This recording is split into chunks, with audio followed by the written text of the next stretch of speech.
This Atletico Madrid team is scarier than we thought. Lookman está, le entrega por dentro. Ahí está Julián al arco. Not because they've suddenly become flashy, and not just because they put 4 past Barcelona. It's scarier than that. Toca Lookman, está el tercero.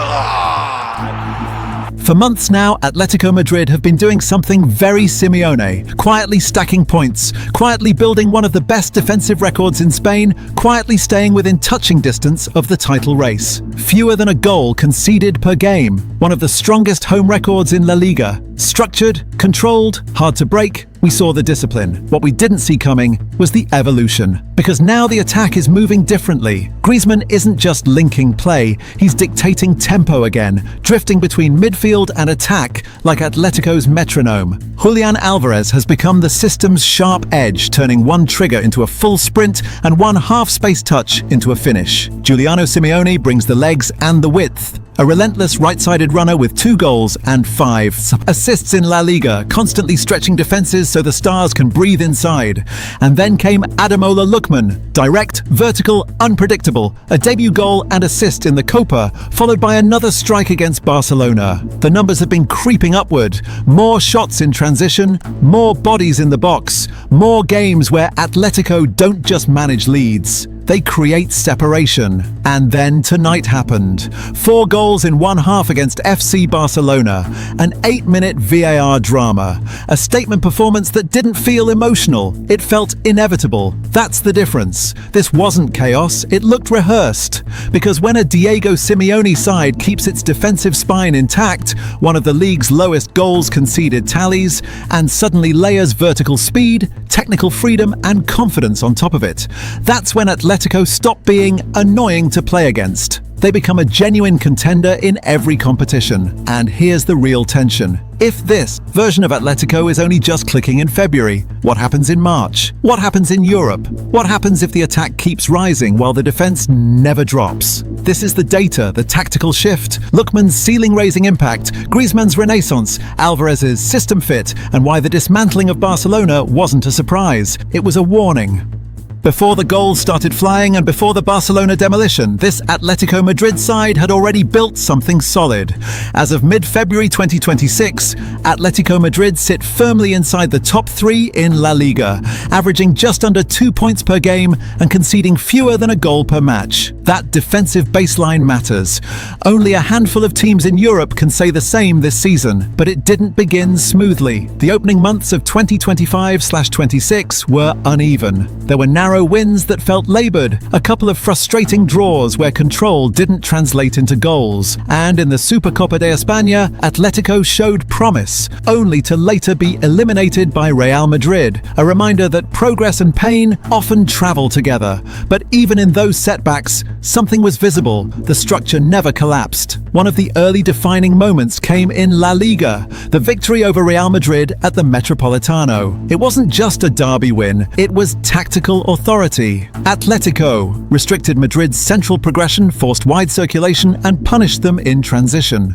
The pressing triggers were coordinated. The distances between lines were tight. It looked rehearsed. That night did 2 things. First, it reminded Spain that Simeone's Atletico can still suffocate elite opponents. Second, it showed a team evolving beyond the passive low block, because this isn't the 2014 Atletico that simply defends and counters.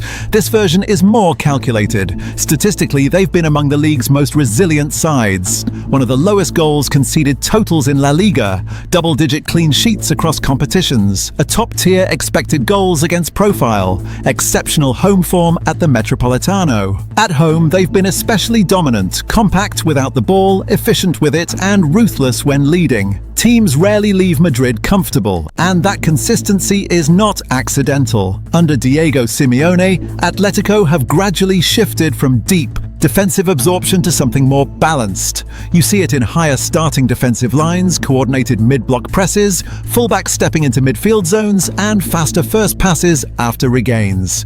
It's still structured, still intense, still disciplined, but it's more proactive than people admit. They don't just survive games anymore, they shape them. Across the first half of the season, Atletico consistently proved one thing: you cannot break them casually. Even on nights where the attack stalled, the foundation held. Matches stayed within reach, leads were protected, points were accumulated. That's why what's happening now feels different, because when a team that is already structurally elite, defensively organized, tactically disciplined, emotionally resilient, suddenly begins adding fluency and firepower in attack, that's not random form, that's evolution. And that evolution leads us directly into the next phase of the story. For the first stretch of this season, Atlético Madrid were winning like a classic Simeone team. Control the risks, protect the center, and take your chances when the game finally cracks. But somewhere along the line, that control started turning into something sharper, because the underlying numbers have been telling a quiet story.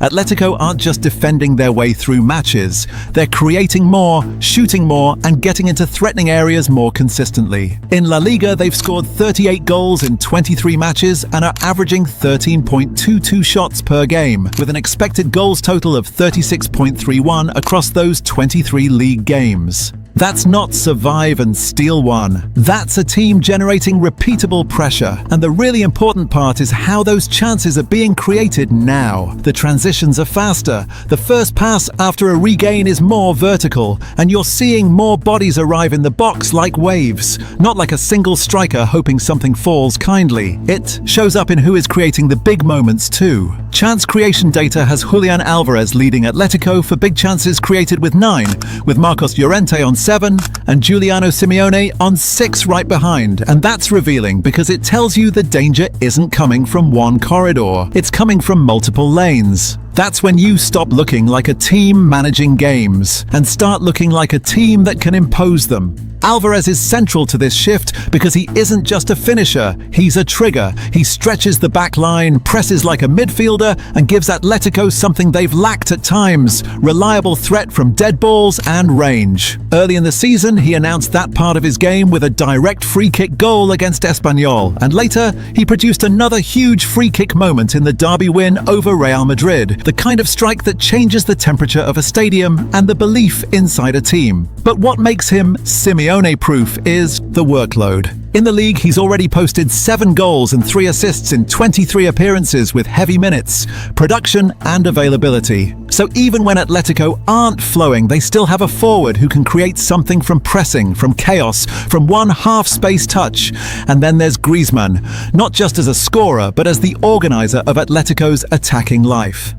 You can see the version of Griezmann that makes Atletico breathe, the one who drops into build-up to connect the midfield, then appears between the lines at exactly the wrong time for defenders. This season, he's been contributing again on the scoreboard, 6 league goals as of mid-February, but the bigger value is how he controls the rhythm between midfield and attack. When Griezmann plays free and confident, Atletico's forward line stops looking like separate parts and starts looking like a coordinated machine. Now add Giuliano Simeone into that picture, because he's the part that doesn't look glamorous until you track what his runs do to a defensive line. He pins fullbacks, he opens the channel for inside combinations, he forces retreats, and crucially, he's producing. Those 6 big chances created aren't a coincidence. They reflect a right-sided runner who keeps turning Atletico's possession into something dangerous. This is how Atletico have become more threatening without abandoning structure. They've added movement that stretches you, not just passing that circulates you. And then came the signing that might define their season. Because right when Atletico's attacking patterns were sharpening, they added a player whose entire career has been built on one thing: turning space into damage. Ademola Lookman didn't arrive as a gamble. He arrived with proof. At AFCON 2025 in Morocco, he was one of the tournament's standout attackers, scoring and creating at a ridiculous rate. In Nigeria's 4-0 win over Mozambique, reports confirmed he scored and assisted 3 goals. In the same match, across the tournament, he finished among the top scorers with 3 goals and added 4 assists on top of that. And that's the key. He's not just a finisher, he's a dual threat. Then he lands at Atletico and immediately looks like he belongs. On debut against Betis in the Copa del Rey, he delivered a goal and an assist in a 5-0 rout. So no, the immediate impact isn't surprising. It's consistent with the player he's been for years. The wide forward who starts left, drifts inside, side, carries through pressure, attacks half spaces and arrives in the box like a second striker when defenders lose track. And when you add that profile to a team that already defends like Atletico, you don't just improve the attack, you raise the ceiling. If you only look at the scoreline, you'll miss the real story, because Atletico didn't stumble into a 4-0. They manufactured it with pressure, timing and a game plan that treated Barcelona's build-up like an invitation to attack. 45 minutes, 4 goals, and by halftime it felt less like a semi-final and more like a controlled demolition, the kind where you know exactly which walls to knock down and in what order. The first crack wasn't a wonder strike, it was a mistake. Eric Garcia's back pass slipping under Joan Garcia's foot and rolling into his own net. But what matters is what Atletico did immediately after. They didn't relax into protect the lead mode. They smelled blood and the entire stadium felt it. Reports described the opening as a storm. A first foul inside 30 seconds and then Barcelona getting swallowed by red and white shirts everywhere they turned. That's the Simeone cue, the thing his teams have always been brilliant at. Once the opponent looks uncertain, turn uncertainty into panic. Don't let them breathe. Don't let them settle. Keep the pressure coming until something breaks. Barcelona's high line was supposed to keep Atletico pinned back. Instead, it became the space Atletico kept punching through, wide again and again. Lookman was repeatedly released down the left, terrorizing whoever tried to track him. Giuliano Simeone kept tearing up the right with relentless runs that never seemed to stop. And crucially, Atletico weren't sending one runner. They were sending layers. Winger, fullback, then the late arrival. It wasn't random, it was repeatable, like a play you run in basketball when you know it works. Win the ball, hit the channel, force the retreat, then finish the second phase. This is where the game turns from intense to unstoppable. Griezmann didn't just score in the 14th minute, he orchestrated the spacing, constantly appearing in the moments Barcelona couldn't pass him on cleanly. He kept drifting off the shoulder of midfielders, drawing centre-backs out of their comfort zones, connecting the wide threat to the central kill zone. And that second goal, it's a perfect snapshot of Atletico's new version. Musso hits a long pass to release Lookman. Lookman finds Álvarez. Álvarez switches into space on the far side. Molina slips it to Griezmann to finish. That's not old Atletico counterpunching, sitting deep and hoping for one chance. That's structure with ambition. That's a team that knows exactly what it's doing and executes it with surgical precision. The third goal at 33 minutes is the clearest example of how Atletico's front line is built now. Giuliano Simeone runs the right channel again. The ball cycles through a few touches and Lookman finishes the move, not as a touchline winger hugging the chalk, but as a forward arriving into the inside lane at exactly the right time. That's what Barcelona couldn't deal with all night. Atletico weren't attacking one zone, they were attacking the spaces created by the reaction. They made Barcelona commit one way, then punish them the other. It's chess, not checkers. At 3-0, most teams start managing the clock, slowing things down, making sure they don't do anything stupid. Atletico went hunting for 4-0 like it was still 0-0, like they were the ones who needed a goal. And when the ball dropped to Álvarez at the edge of the box, he didn't hesitate. A clean strike that felt like relief and declaration at once. Observers described it as a release. A player under pressure, out of form, finally liberated in a moment that hit the whole stadium like a thunderclap. Barcelona did find a moment in the second half. Kubasi pokes one in, and for about 10 seconds there's hope. There's something to build on. And then everything stops. The VAR check drags on, reports saying it took around 7 minutes, and when it's finally ruled out, you can almost feel the air getting sucked out of Barca's recovery. Long checks don't just delay the game, they freeze momentum, they cool the team chasing, they fire up the team protecting. And Atletico, with a crowd like that behind them, absolutely love frozen momentum. It's their natural habitat. By the end, it was damage limitation, and even that slipped. Eric Garcia is sent off late on after a VAR upgrade, and it becomes one more signal of a team that never truly recovered from the first half storm. It's the kind of night where everything that can go wrong does go wrong, and you're just trying to get to the final whistle with some dignity intact. This wasn't luck.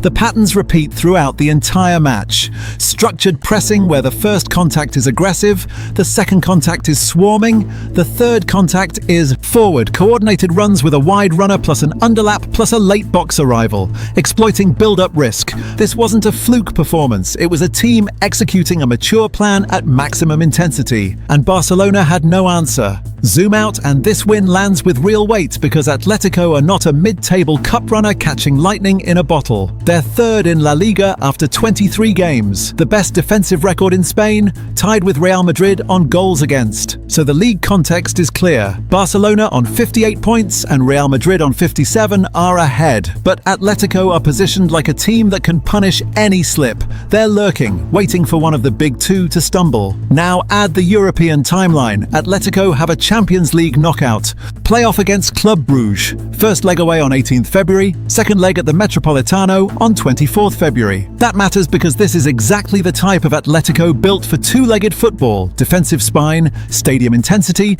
and now a front line that can create separation instead of praying for it. They don't need to hope for a moment of magic anymore. They can manufacture those moments. And then there's the Copa itself. With a 4-0 first leg lead, Atletico are staring at something they haven't tasted in a long time. A possible first Copa del Rey final in 13 years and a route to a trophy that instantly defines a season. This isn't just about one good night. This is about a pathway opening up to silverware, to validation, to proving that this version of Atletico is different from the ones that came before. The question isn't, can Atletico win a big tie? They just answered that emphatically. The real question is the one that should make the rest of Spain genuinely uneasy. If this is them now playing with this kind of confidence and cohesion, what happens when that confidence compounds? What happens when they start believing they can beat anyone on any given night? Because knockouts don't reward style. They reward control plus damage. They reward teams that can strangle a game when they need to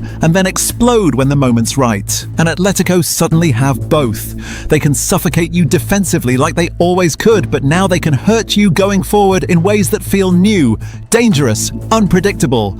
That's a terrifying combination, and Barcelona just found out the hard way. 4 goals, 90 minutes of dominance, and a statement that echoes far beyond just this Copa semi-final. Atletico Madrid didn't just win a semi-final, they revealed what they're becoming. A team that was already defensively elite, now adding vertical speed, coordinated movement, and ruthless finishing, a side that no longer survives big games, but shapes them. The structure has always been there. Now the threat is real, and if this version of Atletico continues to grow, if confidence compounds, if the attack sharpens further, then this season won't be remembered for one night against Barcelona. It will be remembered as the moment the rest of Europe realized they had a problem, because this isn't just form, it's evolution, and it might only be getting started.